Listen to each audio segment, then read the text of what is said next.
अंतर्गत वस्तु का परिदान ऋण की प्रत्याभूति के रूप में किया जाता है। लेनदार वस्तु को प्राप्त करता है और उसे सुरक्षित रखता है और वस्तु का अधिकार उसी व्यक्ति में निहित रहता है।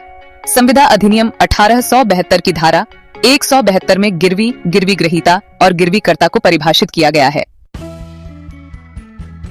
भारतीय संविदा अधिनियम की धारा 172 के अनुसार किसी ऋण के भुगतान के लिए अथवा किसी वचन के पालन के लिए प्रतिभूति के रूप में किसी वस्तु का उपनिधान गिरवी कहलाता है। गिरवी की संविदा में दो पक्षकार होते हैं, एक गिरवीकर्ता पौनोर और दूसरा गिरवीदार पौनी।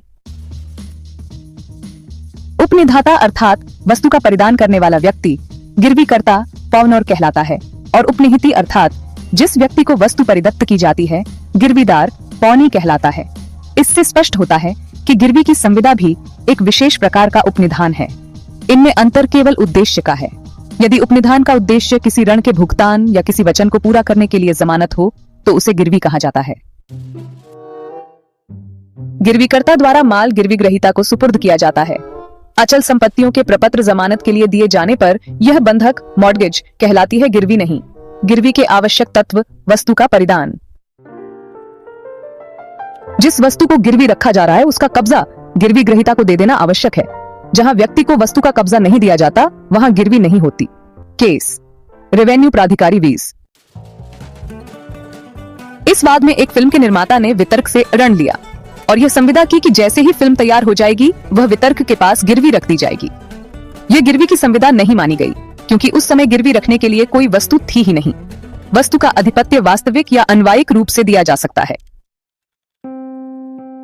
एक्स जिस गोदाम में माल है उसकी चाबी प्रदान करना एक प्रकार का अधिपत्य अंतरित करना है।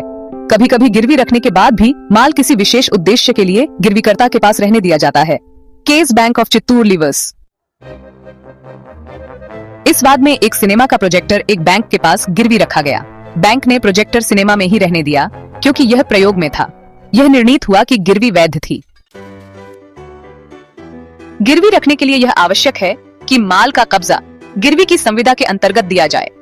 यह आवश्यक नहीं है कि माल देने का कार्य तथा ऋण लेने का कार्य एक ही समय में किया जाए। ऋण ले लेने के बाद भी माल दिया जा सकता है। शर्त केवल यह है कि संविदा हो गई हो कि माल बाद में दिया जाएगा। इसी प्रकार माल का कब्जा के पूर्व भी दिया जा सकता है। ऋण के भुगतान या किसी वचन के पालन के प्रत्याभूति के लिए यही तत्व गिरवी की संविदा को उपनिधान की संविदा से अलग बनाता है। उपनिधान में वस्तु का परिदान एक निश्चित उद्देश्य के लिए